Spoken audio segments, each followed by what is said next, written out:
Good morning. I am tasked with creating some minimal mystery. Why do you want to care about that? If you're doing music for TV, if you're doing library music, it comes up often. I have made so much minimal mystery. Honestly, I'm surprised I'm asked to create more. You'd think they could go back and say, Todd's created hundreds of these, and they're all sweet. They're all really good, so does he really need to make more?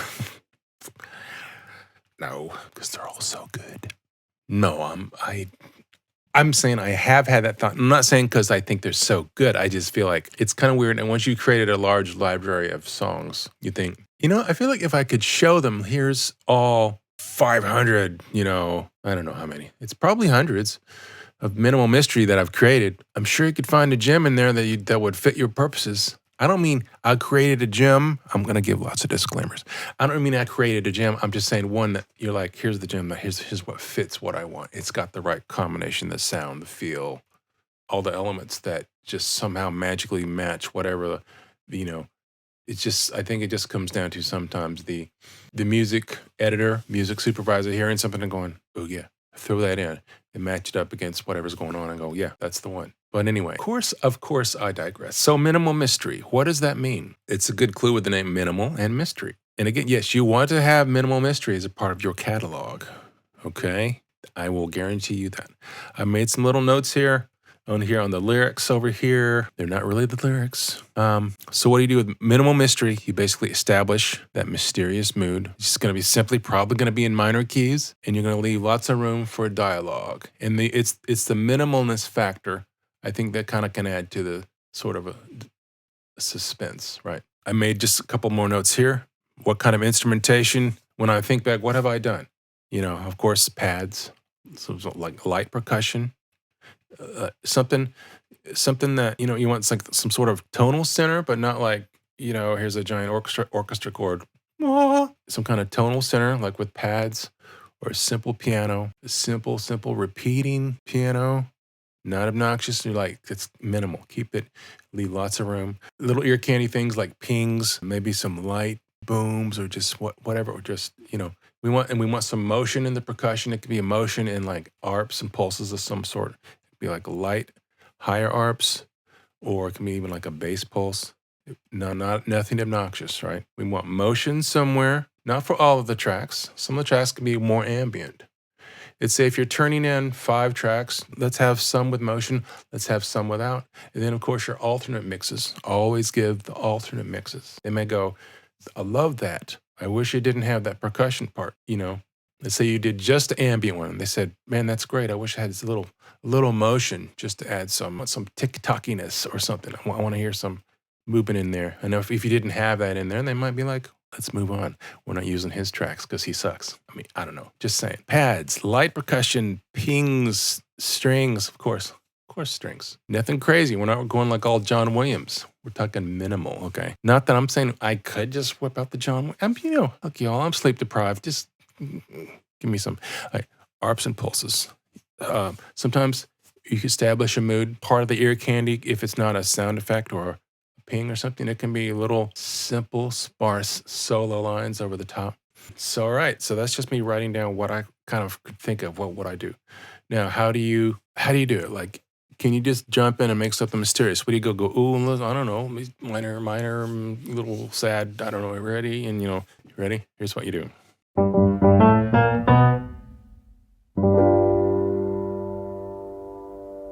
It's mysterious. It's mysterious. First of all, I'm going to turn off the monitors so that it doesn't go into the mic. Second of all, I'm not going to do that again. I think I did that in my course because I thought it was so hilarious. No. I will show you.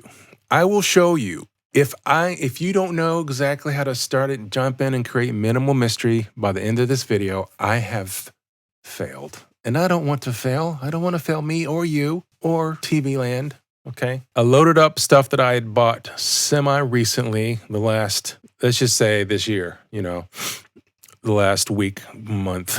Some more Spitfires, Contemporary Drama Toolkit. Loaded up everything from that. Trailer Box, I did a thing on that. I did some stuff I thought might be relative. Pings, bass pulses, clocking pulses, war horns, just for a little, we'll see. I know I don't want to be like, boo, and, stomp on stuff. I want to see if there's some dainty, gentle stuff. Memories from sample tracks, TRAX, X sample tracks.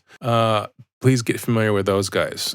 Alessandro is great. All kinds of sound design kind of things. So some stuff I've gotten recently in a sale from him. Memories, harmonics, I think was the name of there. So motion, textures, tonal design, design textures, drones, low key, ping, alarm, soft. And then from Aaron over at Musical Sampling, I've talked about his trailer brass before, at least in my course. I don't know if I have on YouTube or yet. I love Aaron's trailer brass stuff. It's great. And he's got some other, it's interesting. He's got like a couple of drum related libraries, but then he has this really awesome sound design he included with it. So it's great. I'm going to check it. I'm not as familiar with this, but I've listened through it. It's good. It's just good stuff, So from one called Medusa, pulses and drones and a pad.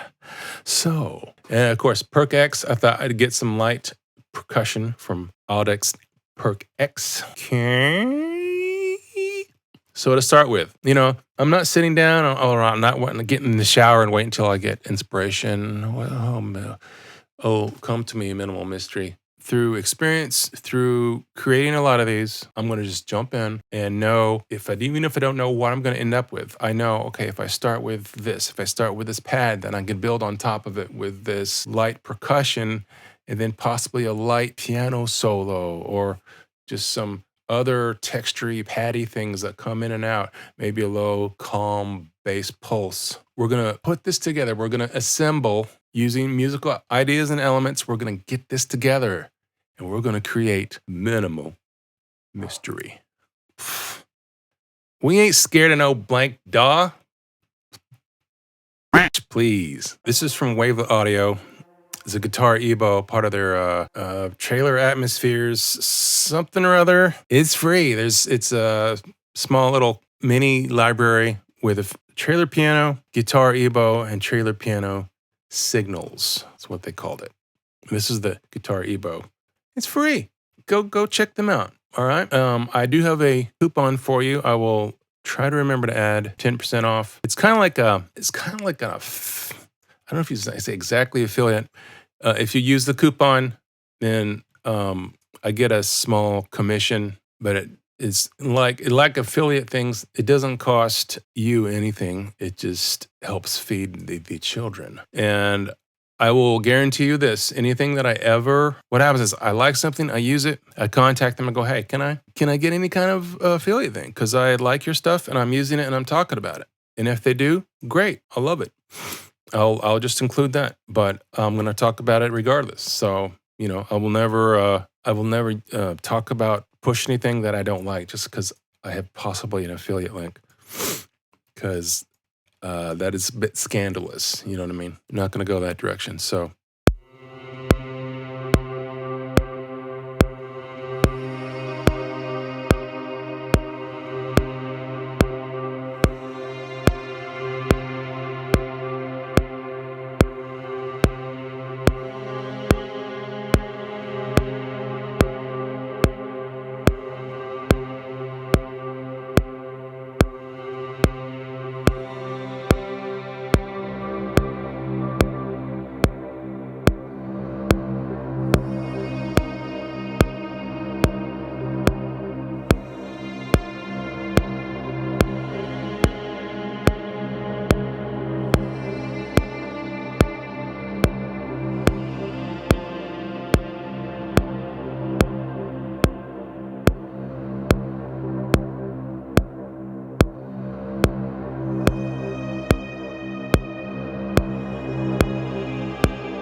Is that saving when I say that? When I say save.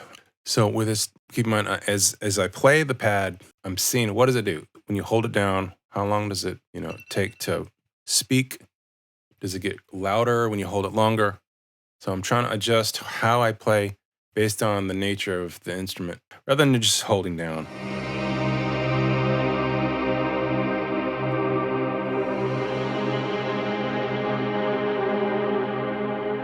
Like once it speaks, I'll just let it kind of speak and then back off so it could start fading. Hit it again. There's this interesting harmonic up on the fifth, I think, that kind of comes in and out. It's almost like a little pulse. I don't know where it's going to be as far as the timing. I wasn't quite paying attention to that. And then just, it's like I'd hit it and let go. Right. And let it kind of fade. But I pretty much had sort of a drone, just a thing going on the C. I didn't even change the bass at all during this one. So usually between 1.5 minutes to 2 minutes. From my experience, the libraries I work with, there's rarely been an occurrence for them that they've asked for a specific amount of time, okay? That's not going to be true for all libraries, of course. And this is the thing, I'm not going to quantize it, all right? I just want to make sure this is speaking on count, not before, just so I don't accidentally leave this out when I bounce it down. Okay, so we have our little ebow. So I think it would be a good time to add some PercX. Where are you, little PercX?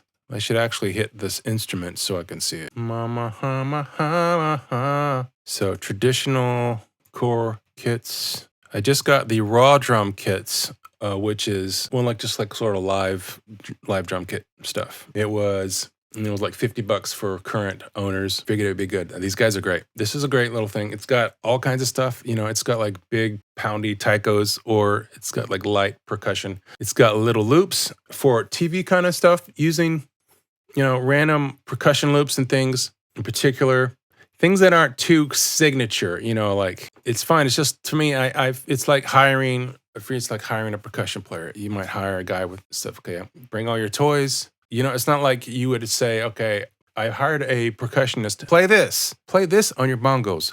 You'd be like, do your thing. Let me play it through a couple of times. Let me hear some different feels from you.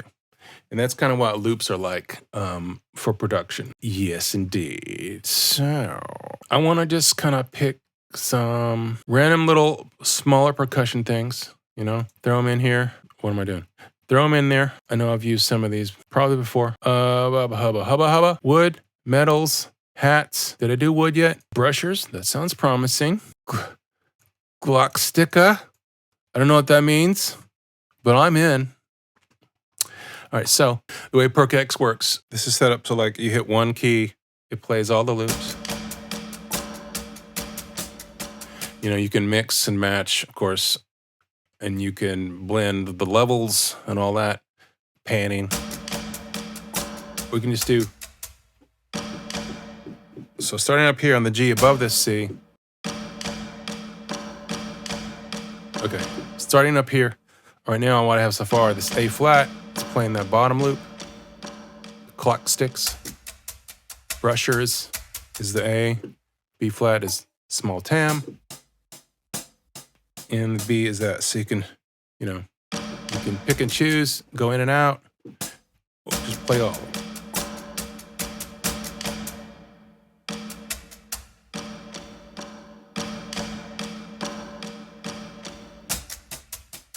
So I think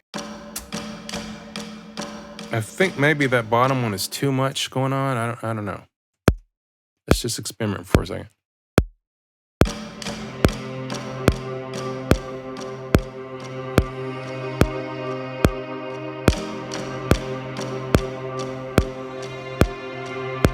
It's not bad though.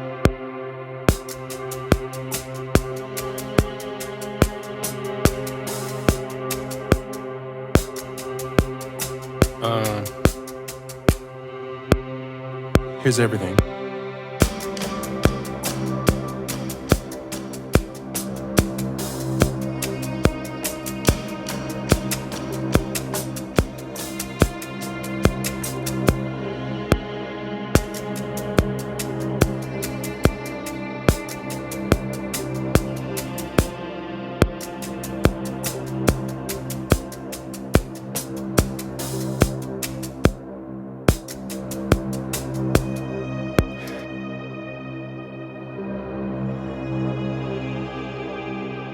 Okay, so I think what we're gonna do is just use these two, the hats and these brushers. Nice and light.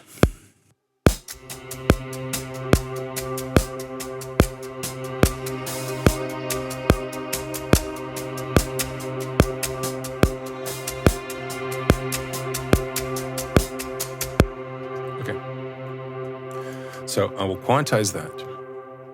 The releases and the attacks to quarter notes.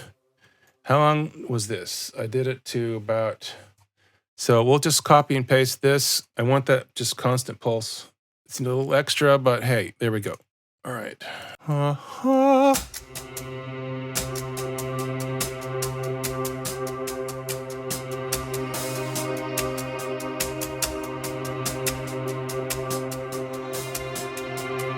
And then we'll probably end up putting some reverb on that. Push it back a little bit.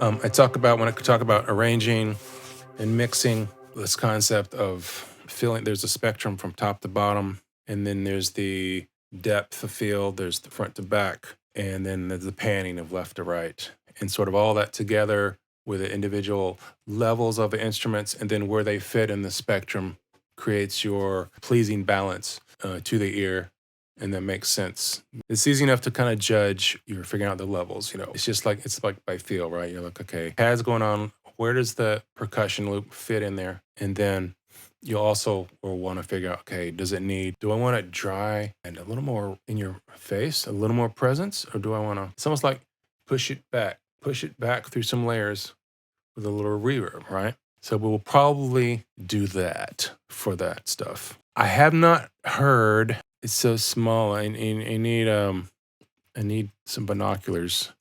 I need like those little opera glasses. How do we spell trailer box, darling?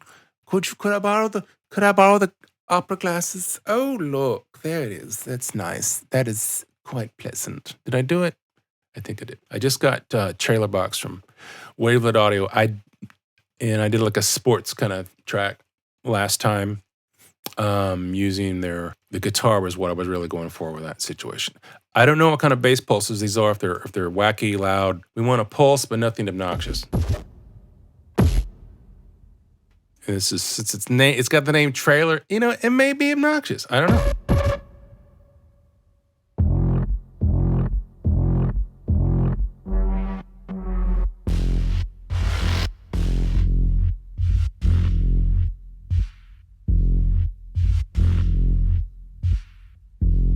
I mean,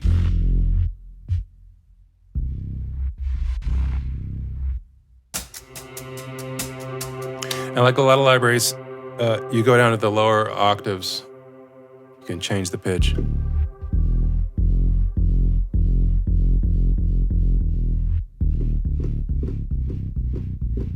Right?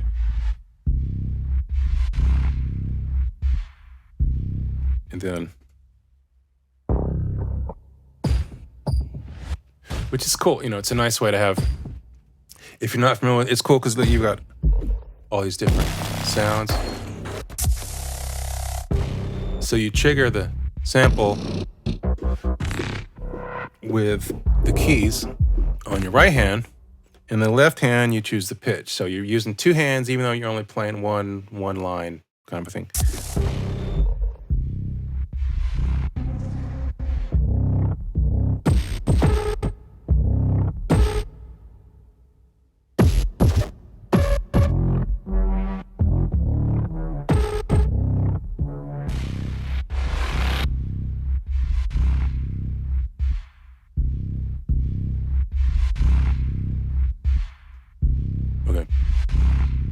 And of course, now let me go ahead and pull that up.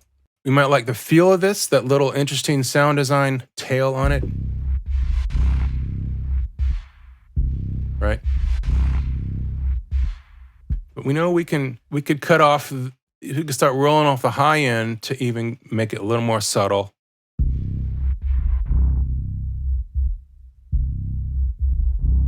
See what I'm saying?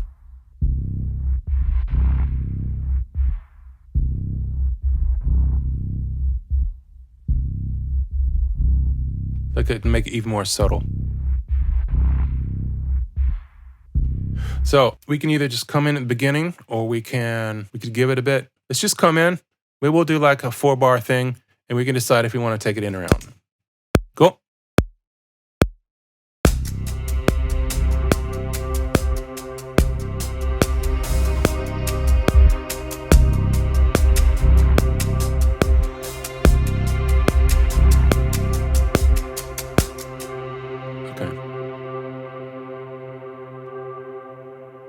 So we're going to do the releases and the attacks, and I think that'll work great.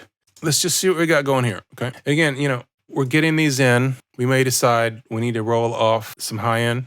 We may decide we need to take some beef out of that pad so that they're in their own little spot, right? And maybe like, okay, we want the basses. We don't hear the basses up to here. We don't want the pad to overlap too much, and we'll roll off the bottom end of that pad, so we're just hearing that higher part.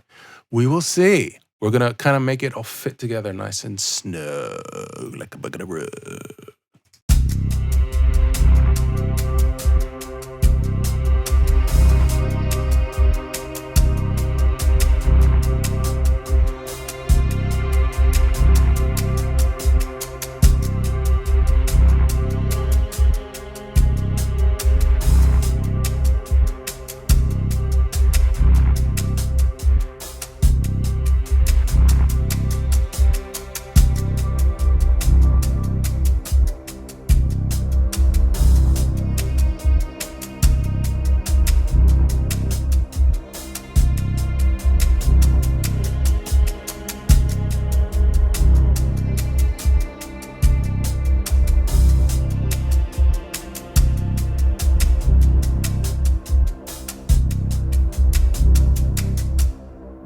Oh my. Oh my. It's already sounding like Minimal Mystery, my dears.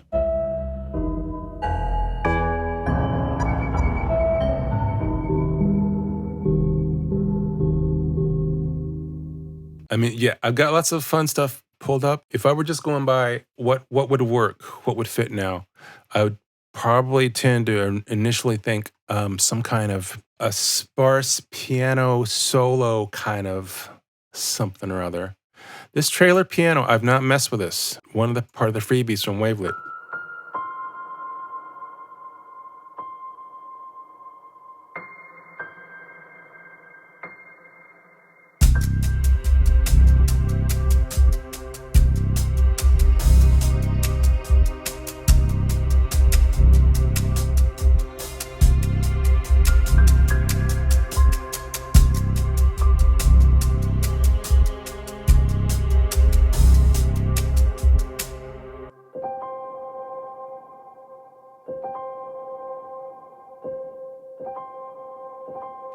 So let's do that. So we're going to have this situation. Just say, you're going to hear this. I'm not saying you're going to hear a lot, but you're going to hear it. You're going to get a visit from the piano man. Just a bit. So let's try some light soloing. I can already hear, I'm going to make that so wet. Wet. Just, I want it to be bathed, probably like the black hole reverb. Just, I love it. I love that. So let's just do some stuff here. Ready?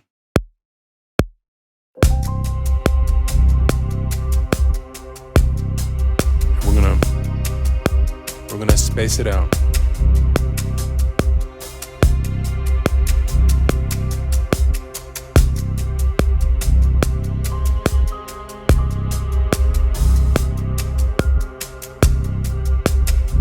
I might even follow along with the pad.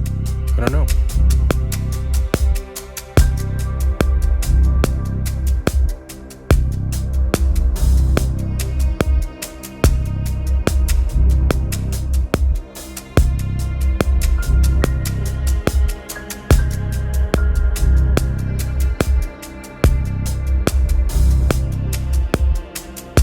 Lots of room, right?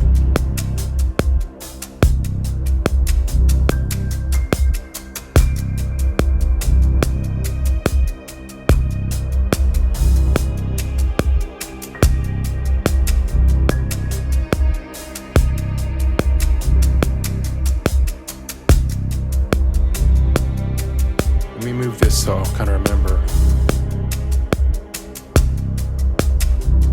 where I am.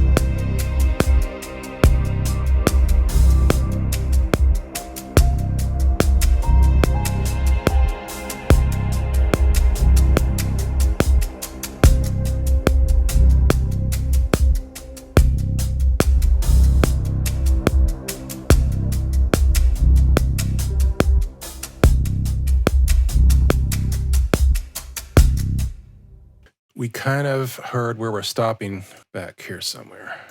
I don't know.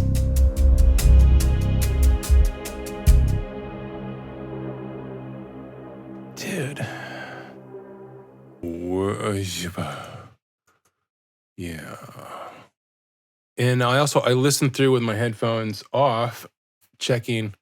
I think this can happen with working in headphones. I had the bass a little louder than I thought worked. I had balanced it out a little bit, or I pulled the bass down, that bass pulse. So here's what we have, and it's actually, keeping in mind the keyword is minimal, right? Minimal mystery. We are way there.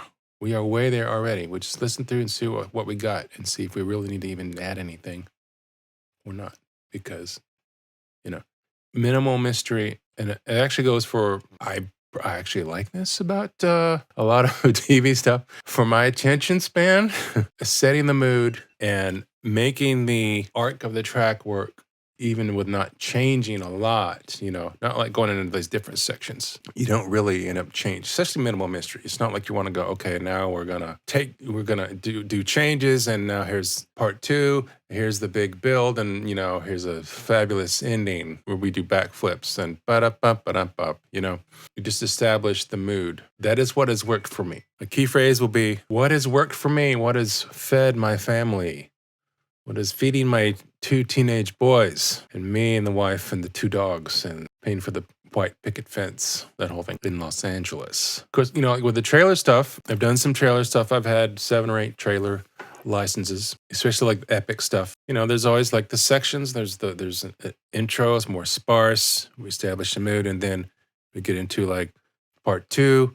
Well, here's sort of the feel, growing the tension a little bit. And then there's the big ending where there's the kitchen sink and pounding drums and brass and maybe a choir.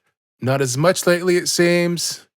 And then dramatic pause, possibly. And then boom, all kinds of stuff. Don't need to do that, especially with minimal mystery. You know what I mean? So we're listening through. In other words, I want you to think, I'm being lazy. You literally want to keep it minimal. Is it mysterious? Is it minimal? Can you hear this under, here's my joke that I've talked about before.